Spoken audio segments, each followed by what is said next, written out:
So you thought the King Von story was over. You thought Lil Tim pulled the trigger, Von died, and everyone just moved on. Nah. Buckle up, because this just took a twisted turn, and it involves his own sister. Yep, the same sister who's been all over Instagram defending Von's legacy is now at the center of the biggest twist in the case so far. She knew, not guessed, not heard, rumors. She knew there was a second shooter that night, and the internet losing its damn mind. From leaked DMs to resurfaced tweets, fans are now dissecting every emoji she ever posted, like it's the damn Zapruder film. Was she protecting someone? Was it about street loyalty? Or was it something even darker? What if King Von's death wasn't just a street beef gone wrong? What if it was a calculated move, and someone in his own circle looked the other way? Because now, her silence is broken, and what she's saying isn't just suspicious, it's terrifying. The narrative you thought you knew. Throw it out. This isn't just a tragedy anymore, it's starting to look like a setup, and trust me, it's about to get messy. It all started with a tweet, just one line, no context, no tag, no reply, just the words, "Y'all think y'all slick," and the internet lost its collective mind. Because when Kayla B, sister of the late King Von, speaks, especially when she's cryptic, it never ends well. Within minutes, blogs were screenshotting, Twitter was on fire, and Von's most loyal fans started digging. The phrase sounded innocent, even petty, at first glance. But once someone connected the dots to a newly surfaced video, clip grainy footage that allegedly showed a second shooter lurking behind the SUV the night Von was killed, the theory machine went into overdrive. What if she wasn't being vague? What if she was being deliberate? People started noticing her old tweets, her deleted IG stories, even how quiet she got around the anniversary of Von's death this year. Not sad quiet, just calculated silence. And in this world of clout and chaos, silence doesn't mean peace, it usually means somebody knows too much. Or worse, somebody's protecting someone. Now, for the record, Kayla has always been vocal, loud, even when Von was alive, she was at his side. After he passed, she was out here swinging at anyone who even breathed his name wrong. But this time, this silence wasn't grief. It felt like a strategy. And then came the leaks. First, it was a mysterious Reddit account claiming to have audio of Kayla in a private FaceTime call with someone who mentioned two names, Lil Tim and somebody else. The second name was bleeped, but internet detectives were already guessing. Then came the alleged DM between Kayla and a user with only one message visible. Don't say nothing. You know what this is, no context. No explanation, but that was all the spark Twitter needed. Hashtag Shanu started trending. YouTubers were doing frame-by-frame breakdowns of the crime scene video. The grassy area, to the right of the SUV. That shadow wasn't a tree. That glint in the darkness, not a camera flash. One influencer paused the clip and swore they could see someone raise their arm seconds before Von went down. Now, let's be clear, none of this is proven. But when has that ever stopped the internet? And right when things started heating up, Kayla did the one thing no one expected. She responded, not with a tweet, not with a reel, with a full-blown live eyebrows, done, edges laid, face combat, eyes, cold. She didn't name names. She didn't confirm the second shooter, but she said just enough to make everything worse. Some of y'all don't know the full story. She said, y'all only know what they showed y'all. Boom, gasoline, match explosion, comments exploded. Wait, is she saying there is more to the story? Who's they? Was it a setup? And then she dropped the real bomb. All I'ma say is, Von had ops he didn't even know about. Suddenly, people were pulling up names from Von's crew. People who were there that night. People who were quiet. A little too quiet. Theories started multiplying like roaches.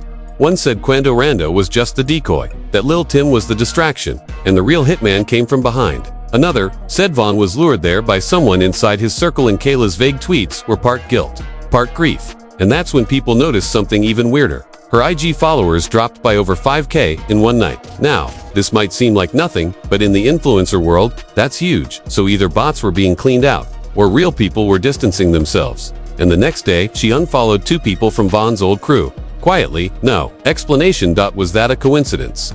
Or was it her sending a message? We'll probably never know. But the real twist came when someone unearthed a podcast episode from just weeks before Von's death. It was a random Atlanta-based street show, low budget, barely a mic that worked, but the guest. Some underground rappers with ties to both Von's circle and Quando Rando's. And in that episode, clear as day, he says, "It ain't just one gun that gone make the city cry." Watch what happens next. Did he know something? It's wild, because people are now calling this the betrayal theory. A Reddit thread with over 10,000 upvotes mapped out the full diagram. They even linked colors to crew affiliations. One chart suggested that Von's team had internal snakes, and that the second shooter may have been paid off to create confusion. One theory even said the gunshot angle from Von's wounds didn't match Lil Tim's position in the footage. All of this led fans right back to Kayla, because if she knew there was more than one shooter, and she said nothing, why was she scared? Was she trying to protect Von's name, or was it something deeper, something more sinister? As the speculation mounted, Kayla posted one more message, an old video of her and Von as kids, laughing on a couch, back when life was simple. The caption, just a black heart. But fans weren't buying the sentimentality. They flooded the comments. Too late to play emotionally now. Why were you quiet for so long? Who are you really protecting? And one fan wrote the comment that shut the whole thing down. She knew. She always knew. And now, we do too. But here's where it gets really twisted, because the internet wasn't done with just theory.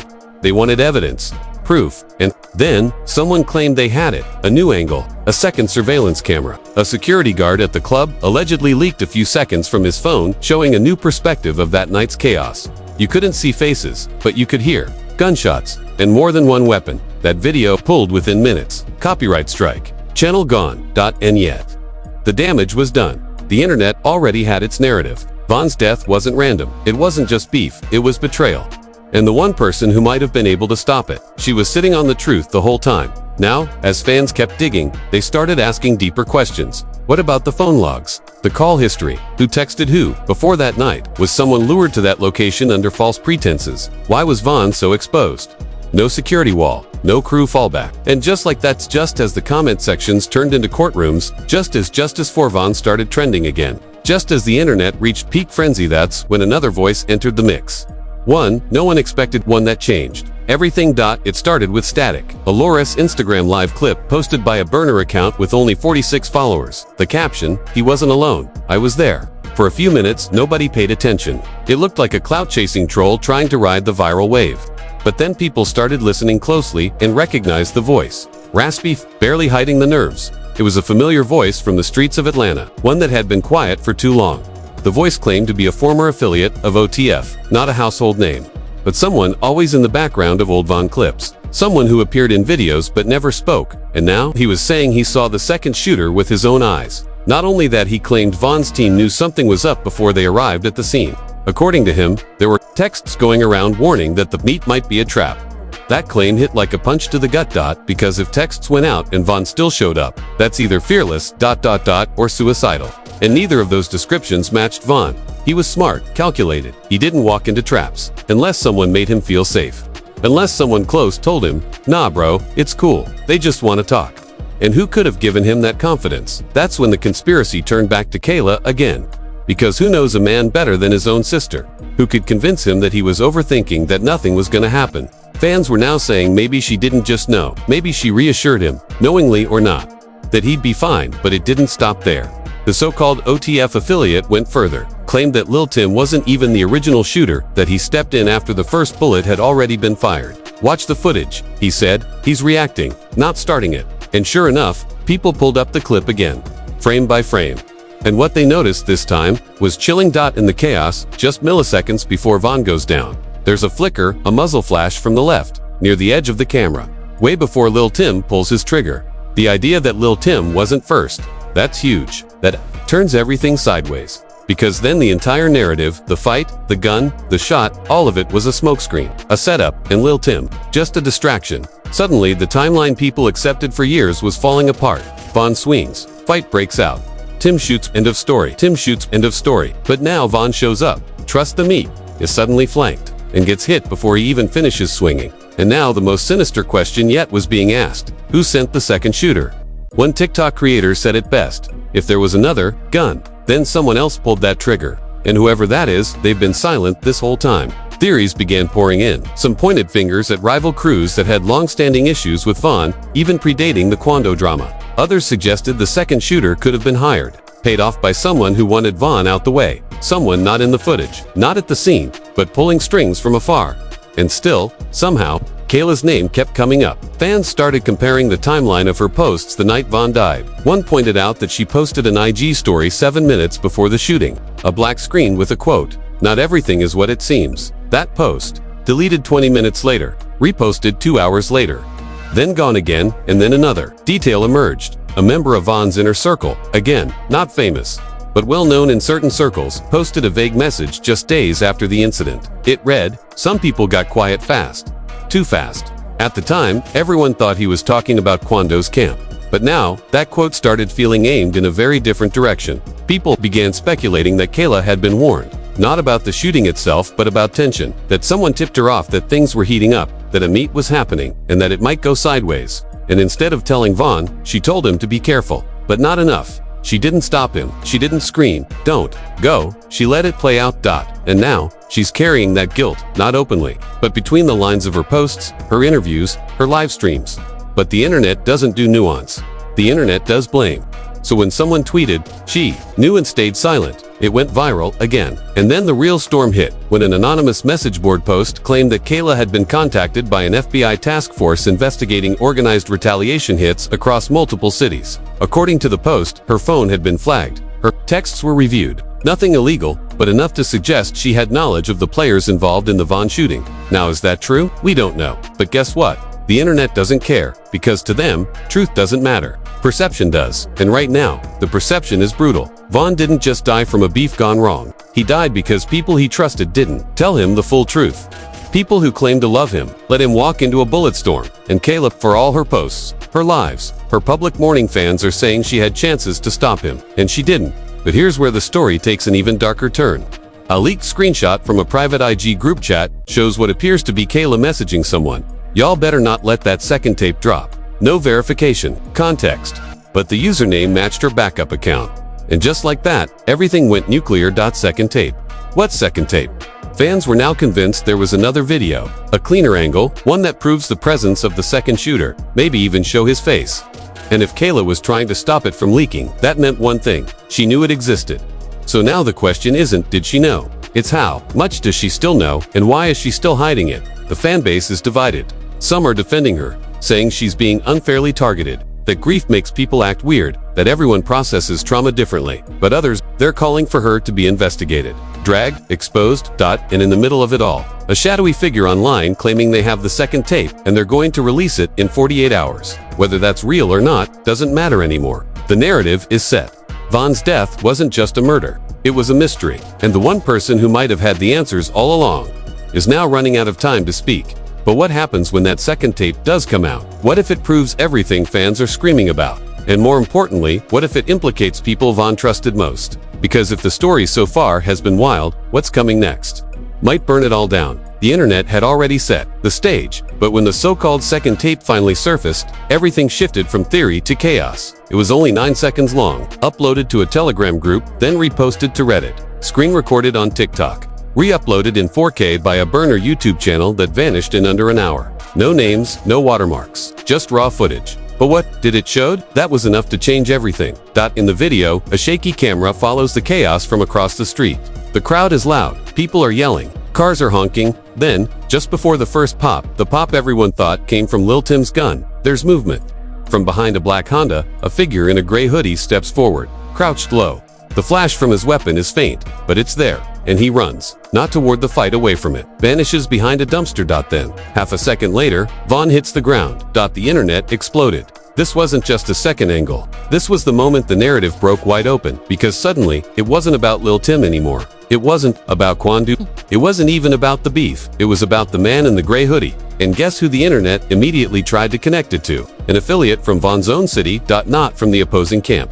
Not from a rival label, but from someone who had been seen in Vaughn's videos before. Not famous, not flashy, but always there, just out of frame. The kind of person you only notice when you rewind. And when fans did rewind, they found him in the background of an old clip with Vaughn and Kayla, sitting 2 rows back at a small dinner event, laughing, at a birthday party, at a backstage event, always silent, always in the shadows. And now, allegedly, the shooter. Internet sleuths claimed to match his shoes, claimed his gait matched other videos, claimed a blurry side profile from a 2019 IG post matched the jawline in the tape. It was all circumstantial, all speculative. But when has that ever stopped? The mob, within hours, Kayla's name was back in the top trends, but this time with a new headline. Did she protect him? People began saying maybe the second shooter wasn't just someone she knew. Maybe it was someone she was close to, a friend, a cousin, a low-key boyfriend. No one could confirm. But now every photo she'd ever posted was being dissected like it was part of a federal investigation. Then, just as fast as it started, her Instagram went dark. Deactivated. Twitter, gone. And with that, the silence returned. But this time, it wasn't calculated, it was loud.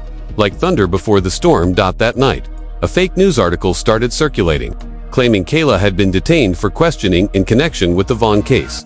It was totally fake. No news source confirmed it, but that didn't matter. Fans believed it. TikTokers were doing breakdowns of court documents that didn't exist. YouTubers made entire videos on the theory that Kayla was the missing witness that police had been looking for, and then something even weirder happened. Lil Durk posted a story. Just a black screen, but with one sentence in bold white font, "Y'all better keep your mouths shut before more videos leak." Was it about Kayla? Was it about the second shooter? Was it about the affiliates going live, exposing inner circle details? Nobody knows. But coming from Durk, someone who had stayed mostly quiet about Vaughn's death in public spaces, it hit hard. Fans saw it as confirmation that the videos were real, that there was more footage, that the streets weren't done talking yet. And what came next? An anonymous source, allegedly from inside law enforcement, claimed that the second shooter had already been identified months ago. But the case was politically sensitive, whatever that means. They said there were conflicting witness statements, internal disagreements, and fear of retaliation. Translation: someone with power was getting protected, and the public being fed distractions. Meanwhile, fans were asking, why isn't anyone being charged? If there's a second shooter, if there's leaked footage, if even King Von's own sister hinted at more to the story, then where's the justice? And then came the twist nobody expected. Another person went live. But this wasn't just anyone. This was an ex-girlfriend of the alleged second shooter. She claimed she recognized his walk, his hoodie, even the way he panicked and ran. She didn't say his name, but she said this: "He told me after it happened. Said it wasn't supposed to go that far." Wait, what? So now he admitted something. She said he told her it was just supposed to scare Vaughn, not kill him. That it was about sending a message. That they weren't supposed to drop him, just to remind him. Whatever that means. And just like that, the conspiracy reached full boil. Because now the story wasn't just about a second shooter, it was about a setup gone wrong. Kayla's silence. That wasn't about grief. It was about control. Because maybe she wasn't hiding the killer. Maybe she was hiding the reason. What was Vaughn getting too close to? What deal was he blocking? What relationship was he ruining? Was this about money, a record deal, a betrayal in the booth? The fan base was now deep into the rabbit hole, piecing together tweets, lives, birthday posts, deleted comments, even what songs were dropped days before Vaughn's death. Everything felt like a clue, and yet, still no answers, no police update, no statement from Kayla. Just silence. But the pressure is mounting, and now, the world wants blood. Because if the second shooter is never named, if no one is arrested, if Kayla keeps disappearing, then the legend of King Vaughn doesn't just end in mystery, it ends in conspiracy. And fans, they're done waiting, they're flooding comment sections, they're reposting the tape, they're tagging officials, they're turning grief into fuel, because now it's not about mourning, it's about justice. And Kayla, she can either keep hiding or finally tell the truth. So the question is, will she go down protecting a killer? You tell us. Who was really behind the second shooter? Was Kayla covering up something darker than we ever imagined? Or is she just another pawn in a game too deadly to play? Drop your thoughts in the comments below. Because in the world of hip-hop, the truth doesn't just hurt. Sometimes it kills. And if you've made it this far, you already know this story isn't just about a rapper, a shooting, or a blurry video. It's about trust, about betrayal, about how silence can speak louder than a gunshot, and maybe about how those closest to you aren't always standing behind you. Sometimes, they're standing just far enough to pull the trigger. So now we ask you, the real investigators, the ones not afraid to connect the dots. What do you believe? Was King Von's death a street beef gone sideways? Or was it something darker, something planned, buried, and protected at the highest level? Was Kayla B just grieving or guarding a secret? Who was the second shooter? Why has no one been arrested? And most importantly, who's next to go silent? Tell us in the comments, because your voice might just be the one that breaks the story wide open. And if you want more raw, unfiltered, no-holds-barred breakdowns like this, hit that like button, smash, subscribe, and ring the bell so you never miss a drop.